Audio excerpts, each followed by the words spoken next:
ठीक है, देखो पहला क्वेश्चन है इस चैप्टर में, हाउ डू ऑर्गेनिज्म रिप्रोड्यूस में, कि व्हाट इज रिप्रोडक्शन।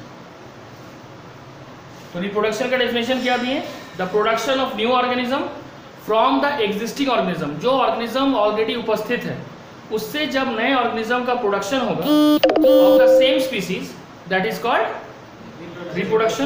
तो लिखेंगे the formation of new organism from the existing organisms of the same species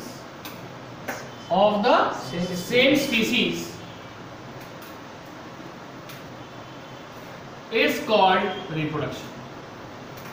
ठीक है, सेम स्पीसीज का जो एग्जिस्टिंग ऑर्गेनिज्म है, सेम स्पीसीज का जो उपस्थित ऑर्गेनिज्म है, जब उससे नया ऑर्गेनिज्म प्रोड्यूस होगा, that process is called reproduction. एक ये है। दूसरा बोला गया reproduction is the process of, reproduction is the process of production of new organism, production of new organism, ठीक है, या प्रोडक्शन ऑफ न्यू जनरेशन, एक ही बात है, new generation of individual of the same species, new generation of individual of the same species that are physically independent of their parents, वो physically अपने parents से इंडिपेंडेंट है।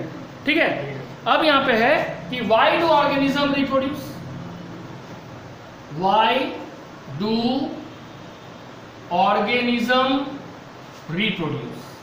नेक्स्ट क्वेश्चन ये है कि ऑर्गेनिज्म रिप्रोड्यूस क्यों करेगा, तो इसका आंसर है reproduction is not necessary for the necessary को तो ठीक से लिख देते हैं, necessary for the survival but for maintaining their race। कहा गया कि रिप्रोडक्शन जो है किसी भी ऑर्गेनिज्म के सरवाइव करने के लिए जरूरी नहीं है, मतलब कोई ऑर्गेनिज्म को जिंदा रहना इसलिए रिप्रोड्यूस करना है, ये क्राइटेरिया नहीं है, बल्कि किसी के लिए भी। और रिप्रोडक्शन का जो मेन कारण है वो है उसके नस्ल को बनाए रखना। क्यों? क्योंकि दुनिया में कोई भी ऑर्गेनिज्म इमॉर्टल नहीं है, मीन्स दुनिया में कोई भी ऑर्गेनिज्म अमर नहीं है, वो एक सर्टेन पीरियड के बाद मर जाएगा। लेकिन हम कहते हैं ना कि मेरे दादाजी उस समय थे, आज हम जिंदा हैं, तो ये रिप्रोडक्शन से ही संभव है कि एक से एक पीढ़ी दर पीढ़ी इस दुनिया में उपस्थित है और वो अपने पूर्वजों को रिप्रेजेंट कर रहा है। यानी रिप्रोडक्शन जो है ग्रुप इमॉर्टैलिटी को बढ़ावा देता है, मतलब एक जो ग्रुप है, एक जो रेस, एक जो नस्ल है, उस नस्ल को समय दर समय बना के रखता है। और ये काम कौन कर सकता है? रिप्रोडक्शन। ठीक है, तो यहाँ पे हम लिखे भी हैं कि it maintains the group immortality, तो लिखेंगे रिप्रोडक्शन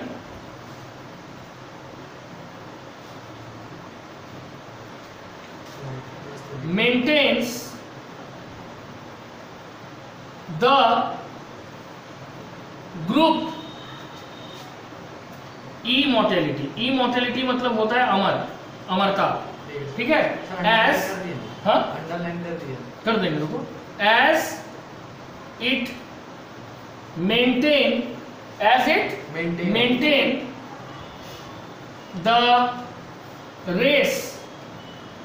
ठीक है, तो रिप्रोडक्शन मेंटेन करता है ग्रुप इमॉर्टैलिटी को, ग्रुप को अमर बनाए रखता है, मेंटेन किए रखता है, क्योंकि ये उस नस्ल को लगातार बनाए रखता है। एज, फिर से लिखो, it maintains, as it maintains the continuity of life, continuity, हाँ, लाइफ को ये लगातार कंटिन्यू करता है। ठीक है, क्योंकि एक पीढ़ी के बाद दूसरा आ रहा है। मान लो कि एक पेड़ मर गया तो दूसरा पेड़ आया, या एक इंसान मर गया तो उसके बदले उसके घर से कोई और आया, तो इस तरह से ये रमेश इसको मेंटेन करता है।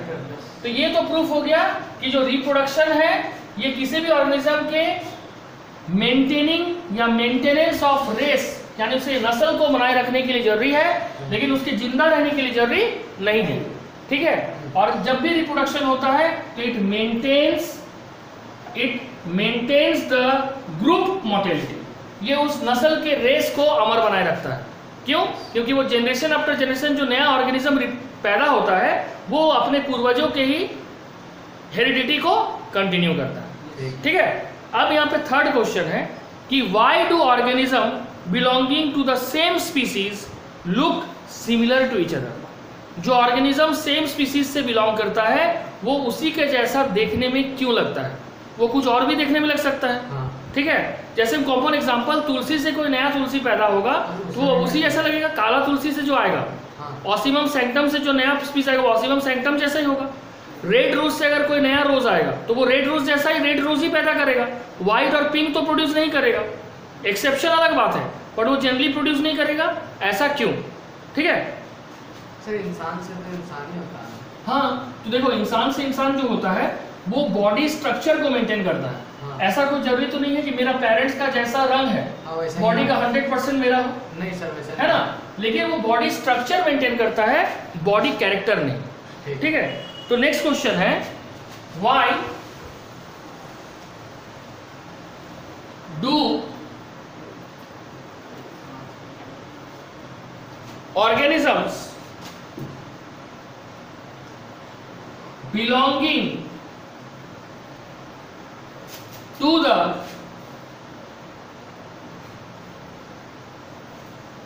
same species, why do organism belonging to the same species look similar to each other? यह है question, look similar to each other, एक दूसरे के जैसा लगता है सर। हाँ, अब वो बता रहे एक दूसरे से जैसा लगने का मतलब क्या होता है। देखो बेसिकली कहा गया द रिप्रोड्यूसिंग ऑर्गेनिज्म, जो ऑर्गेनिज्म रिप्रोड्यूस करता है वो क्रिएट करता है new individual which are similar to each other, which are similar to each other as well as look similar to their parents. The reproducing organism produce a new individual which are similar to each other as well as similar to their parents. They look similar because their body design is similar. वो एक दूसरे से एक इसलिए दिखता है क्योंकि उन सभी का बॉडी डिजाइन, बॉडी का जो डिजाइन है वो एक जैसा है।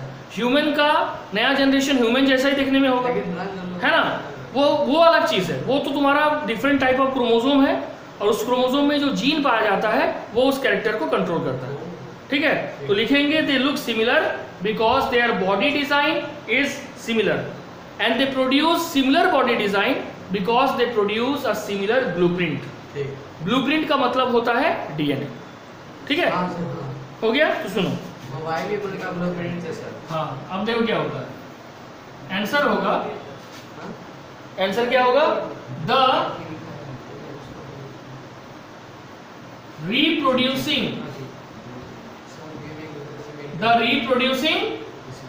organism creates new individuals similar to each other as well as similar to their parents. बोला गया जो रिप्रोड्यूसिंग ऑर्गेनिज्म है वो जो नया इंडिविजुअल क्रिएट करता है वो नए इंडिविजुअल एक दूसरे से भी देखने में एक जैसा होता है प्लस अपने पेरेंट्स से भी देखने में एक जैसा होता है। ये किस आधार पर बोले? Because they share the common body design. These share the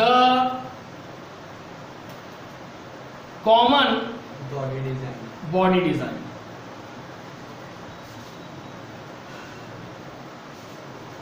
ठीक है, they share the common body design और कॉमन बॉडी डिजाइन को शेयर करने के लिए they produce similar blueprints.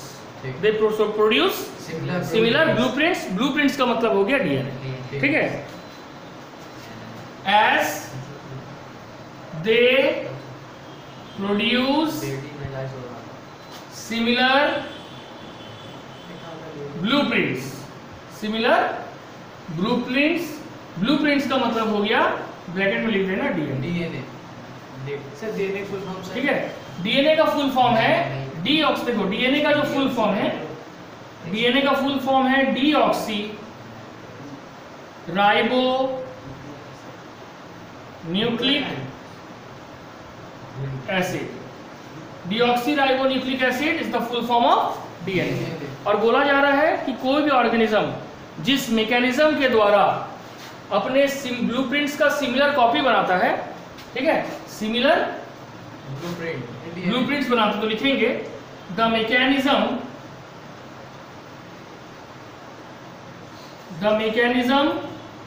Through which the organism make similar blueprints, the mechanism through which the organism make similar blueprints is called DNA replication। क्या कहा जाता है? DNA replication। यहां पे DNA अपना कंप्लीमेंट्री कॉपी बनाता है and during the production of gamete, जो सेक्स सेल बनता है, फीमेल में स्पर्म, फीमेल में ओवम। अगर हम पेरेंट प्लांट में चले जाएं तो मेल में पॉलन ग्रेन और फीमेल में एग, उसमें वो अपने इस रेप्लिका को ट्रांसफर कर देता है।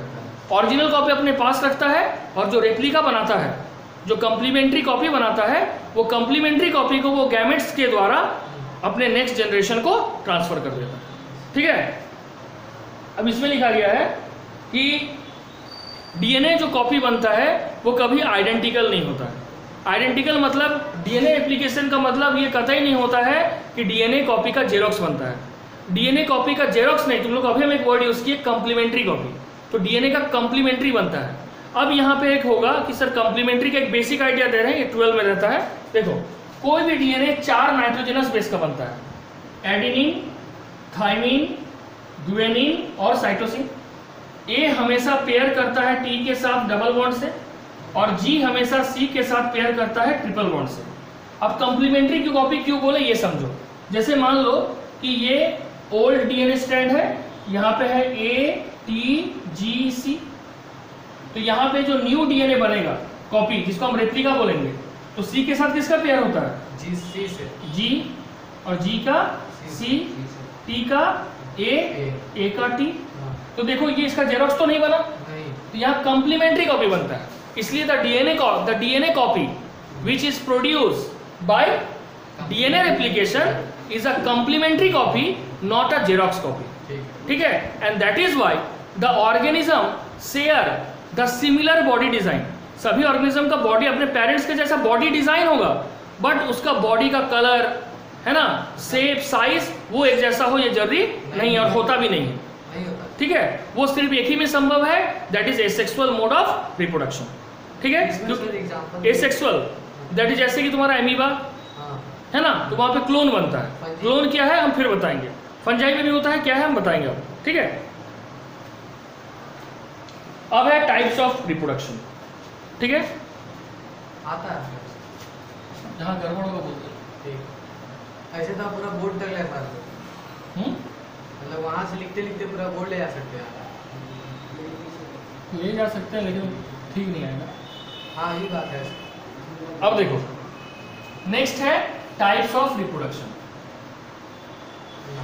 Types of reproduction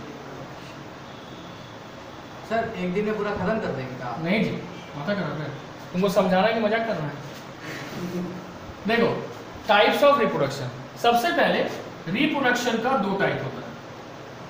it consist of 2 types. पहला हुआ एसेक्सुअल रिप्रोडक्शन, मतलब स्टॉप कर देंगे वीडियो ना sir?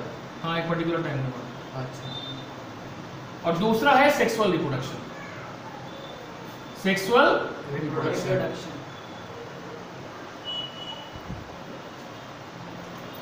Asexual reproduction, sexual reproduction. Sir ये तो 7 से पढ़ते आ रहे हैं सर। ठीक है, तो अभी और अच्छे से पढ़ो। पहला, इट इज यूनिपेरेंटल। मतलब यूनिपेरेंटल का मतलब इसमें सिंगल पेरेंट इन्वॉल्व होगा, एक ही पेरेंट। और इसमें होगा it is by parental, it is by parental, यानी इसमें दो पेरेंट होगा, एक फादर और एक मदर, यानी एक मेल और एक फीमेल। दूसरा, नो फॉर्मेशन ऑफ गैमेट्स, यहाँ पे गैमेट या सेक्स सेल का फॉर्मेशन नहीं होगा, यानी स्पर्म, ओवम ये सब नहीं बनेगा। और इसमें होगा formation of gametes takes place, क्योंकि बाई पेरेंटल है ना, इसमें सब बनेगा ना सर। हाँ, formation of gametes takes place, gametes takes place. Next है, जब यहाँ पे गैमेट ही नहीं बना तो नेचुरल बात है फर्टिलाइजेशन नहीं होगा। Fertilization means fusion of male and female gamete. तो यहाँ पे थर्ड पॉइंट लिखेंगे फर्टिलाइजेशन एब्सेंट, और उसमें सर प्रेजेंट। हाँ, फर्टिलाइजेशन एब्सेंट। फर्टिलाइजेशन के लिए मेन क्राइटेरिया है कि गैमेट मौजूद होना चाहिए। तो यहाँ पे गैमेट का फॉर्मेशन हो रहा है, तो गैमेट का जब फॉर्मेशन हो रहा है तो थर्ड पॉइंट होगा फर्टिलाइजेशन टेक्स प्लेस। मतलब सर हम एग्जाम में लिख सकते हैं ना प्रेजेंट। हाँ, वही तो प्रेजेंट लिख दिया। फोर्थ, यहाँ पे होगा एसेक्सुअल में क्लोन्स आर फॉर्म, बता रहे हैं।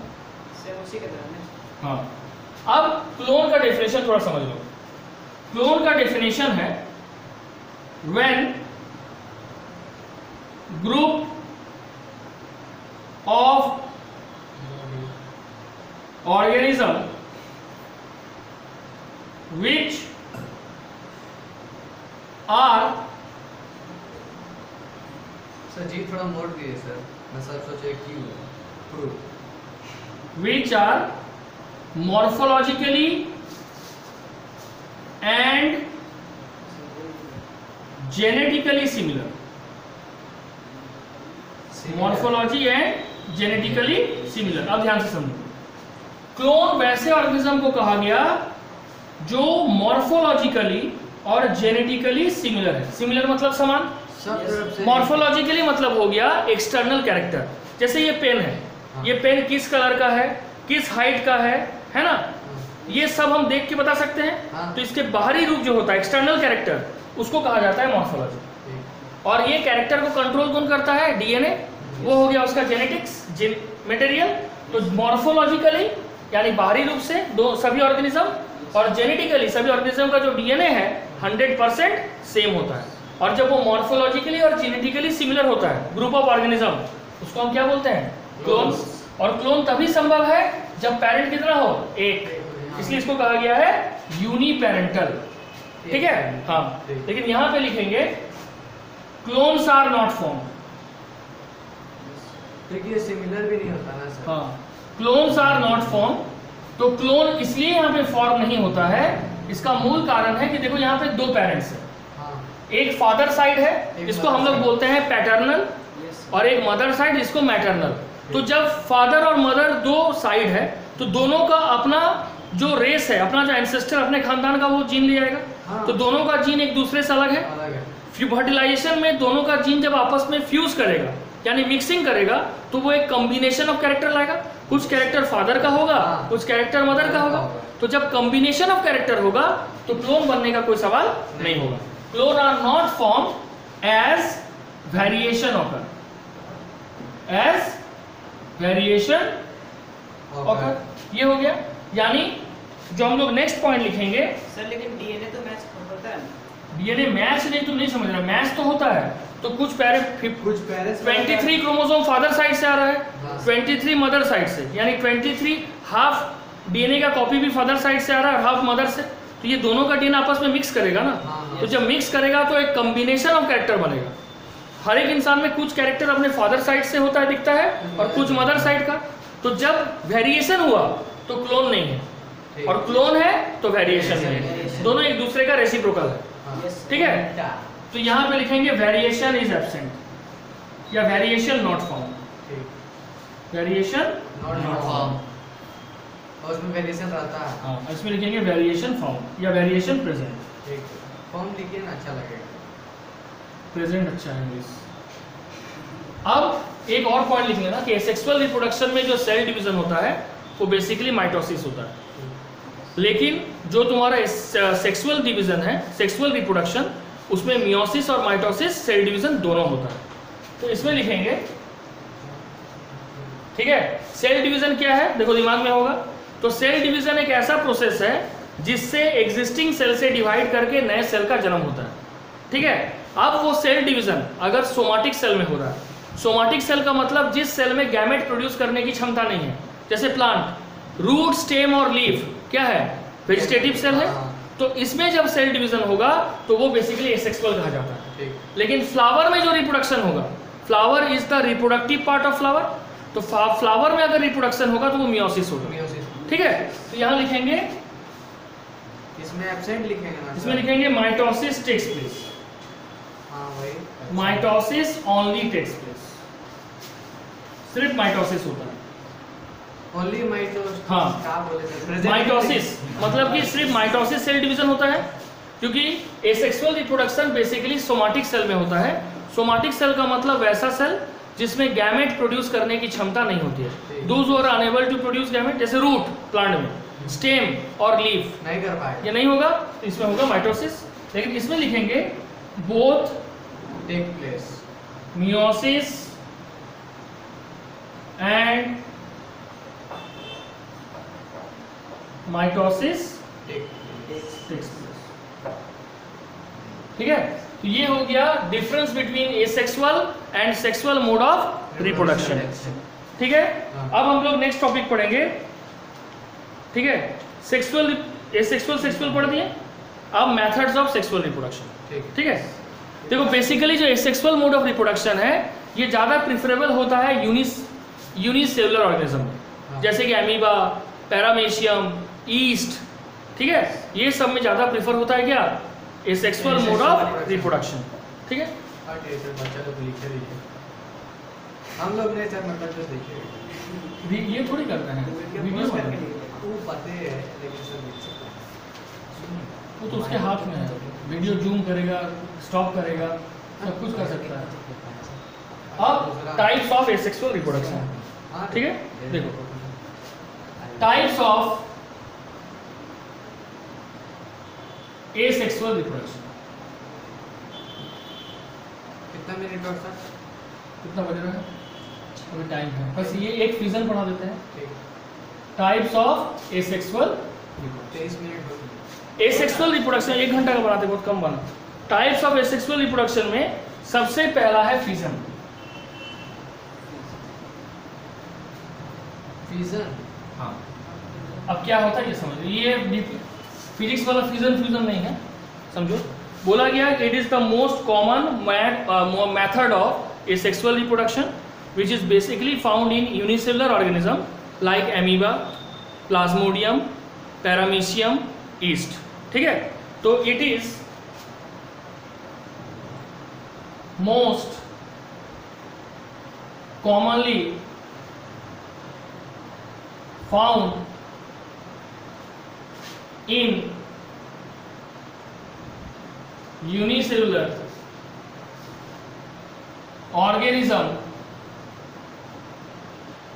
like amoeba,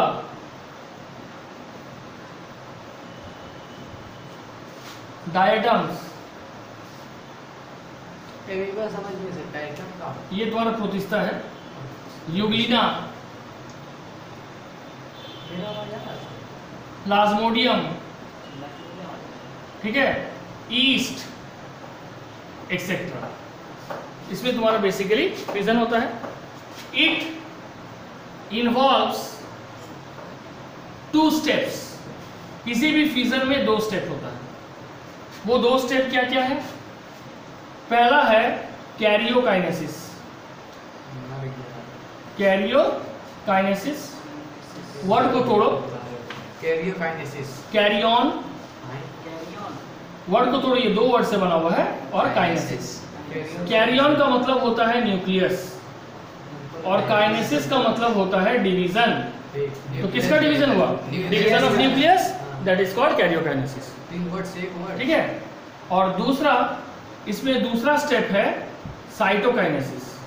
साइटोकाइनेसिस, तो साइटोन का मतलब सेल और काइनेसिस का मतलब डिवीजन। यहाँ पे मतलब क्या हो गया, सेल डिवीजन या डिवीजन ऑफ सेल। सर यही लिखेंगे तो बढ़िया रहेगा सर। हाँ हाँ, डिवीजन ऑफ सेल। तो इसमें दो प्रोसेस होता है, एक कैरियोकाइनेसिस और एक साइटोकाइनेसिस।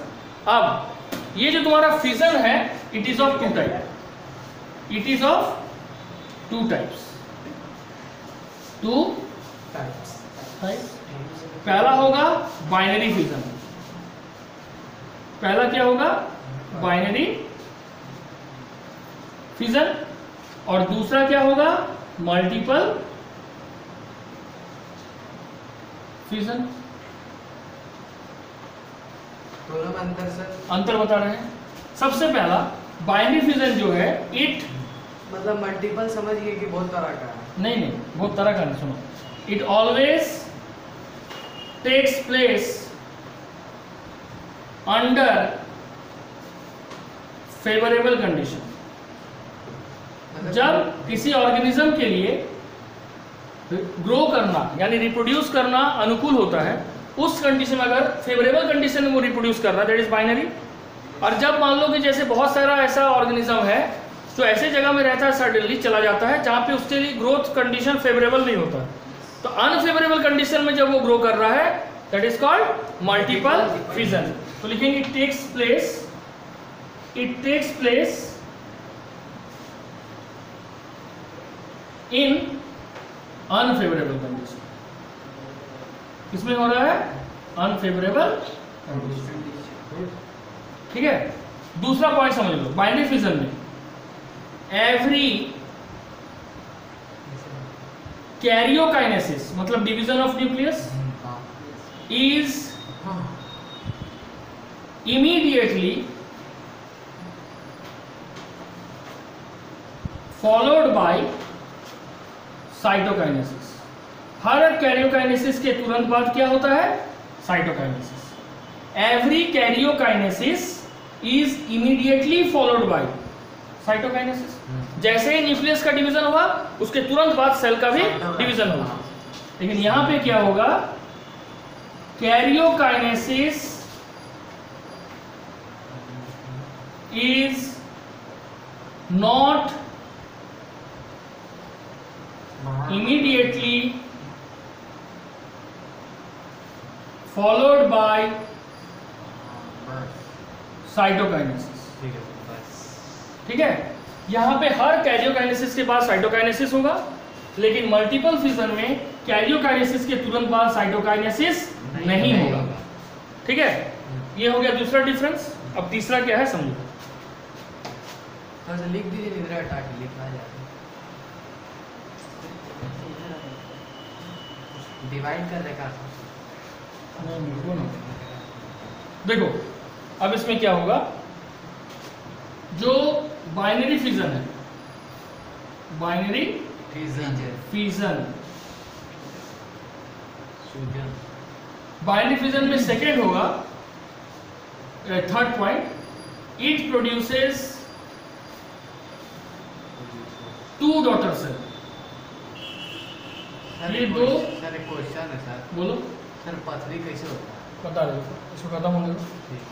बाइनरी फिजन के बाद यहाँ हो जाएगा multiple fission. Multiple fission, multiple fission में होगा, it produces multiple daughter cell, multiple daughter cell. अब ये कैसे होता है ये प्रोसेस, ये देखो। बाइनरी फिजन का सबसे बेस्ट एग्जांपल है एमीबा। ठीक है, और मल्टी एमीबा, फिर पैरामीशियम लिख देना। इसका सबसे बेस्ट एग्जांपल है एमीबा और प्लाज्मोडियम। प्लाज्मोडियम क्या है, ये मलेरियल पैरासाइट है। किसी भी इंसान में जो मलेरिया होता है, फीमेल एनोफिलिस मॉस्किटो सिर्फ उसका वेक्टर है, वो उसका कैरियर है, वो एक जगह से दूसरी जगह फैलाता है। लेकिन मलेरिया को कॉज कौन करता है, प्लाज्मोडियम। सर एक गुंडा दिखिए नहीं रहा। हाँ? ये नहीं। ठीक है, अब हम लोग सबसे पहले बाइनरी फिजन के प्रोसेस को देखेंगे। ठीक है सर, गुंडा नहीं दिख रहा। हम मिटा देंगे। देखो सबसे पहले बाइनरी फिजन,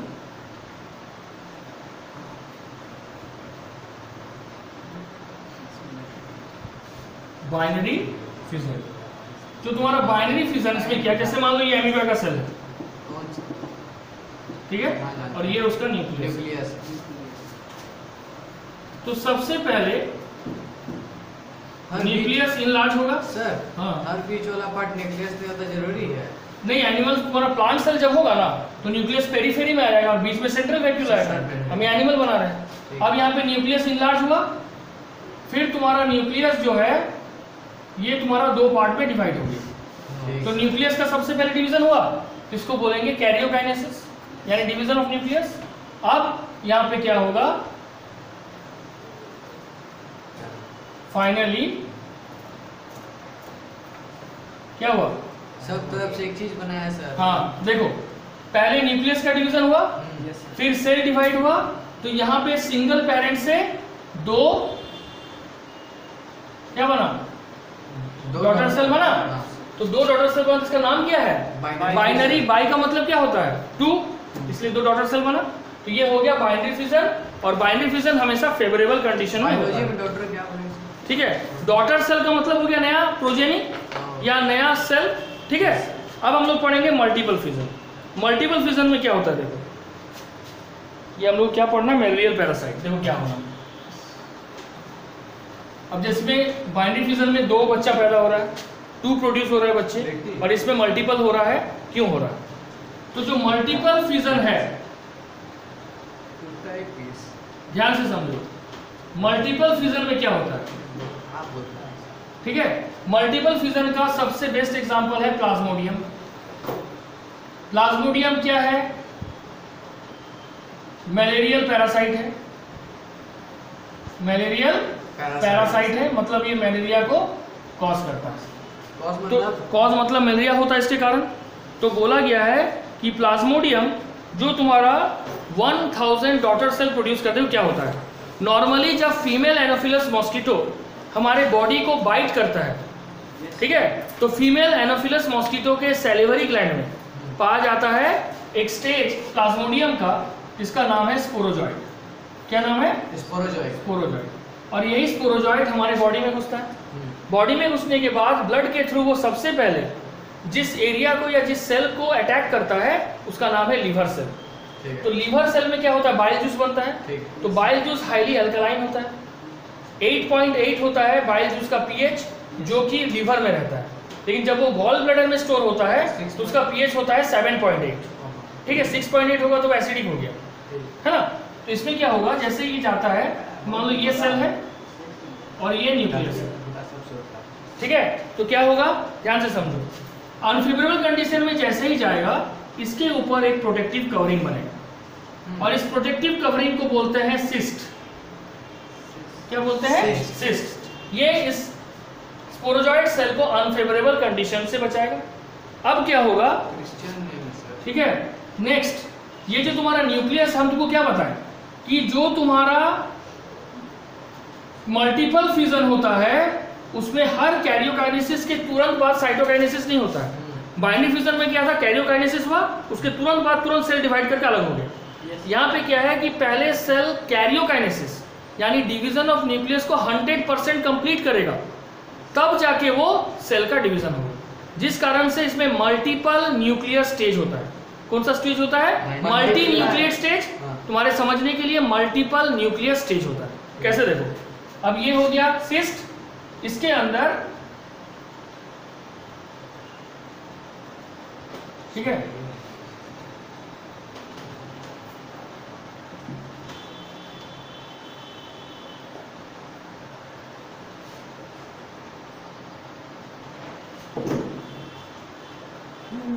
ठीक है, ये मल्टीपल डॉटर सेल प्रोड्यूस हुआ। अब मल्टीपल डॉटर सेल क्या होगा, ये हो गया मल्टीपल डॉटर सेल।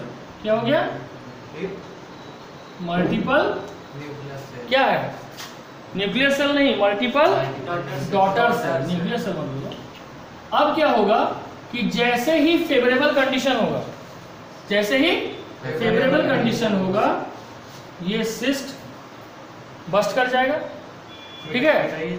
ये सिस्ट ठीक तो है, हाँ ठीक है। नीचे का नहीं आना ये सिस्ट तुम्हारा पागला ने क्या करे, छोड़ ना दे। देखो ये सिस्ट ऐसे ब्रेक कर गया, नहीं दिख रहा। ठीक है, कुछ मत करो, छोड़ मत करो, ऐसा मत करो, कहाँ छटपटा रहा, दुआ मुझे देना। ठीक है। देखो ये क्या होगा, सर ये तो मुड़िए ना, नहीं दिख रहा। अरे नीचे वाला ठीक है ठीक है, कहाँ दिख रहा है? ये तो है, वो नहीं देखिए, वो बच्चा समझ जाएगा ना, मुड़ा हुआ है। हाँ। उतना तेज है ना सर, थोड़ा भून पड़ेगा। वीडियो नहीं देखो तो ये जो है तुम्हारा, ये क्या हो गया, जो मल्टीपल डॉटर सेल बना, जैसे ही फेवरेबल कंडीशन आएगा ये सिस्ट ब्रेक करेगा, और ब्रेक करने के बाद ये जो डॉटर सेल है ये इससे रिलीज होगा और सुटेबल सबस्ट्रेटम में जैसे ही गिरेगा फिर ये मल्टीपल नया प्रोजेनी को प्रोड्यूस कर देगा। तो एक सेल से मल्टीपल डॉटर सेल बना तो वो हो गया मल्टीपल फिजन, और जब एक पेरेंट सेल से सिर्फ 2 डॉटर सेल बना था तो वो क्या हो गया था, बाइनरी फिजन। ठीक है, बस आज के लिए इतना ही। Thank you. रुकिए सर।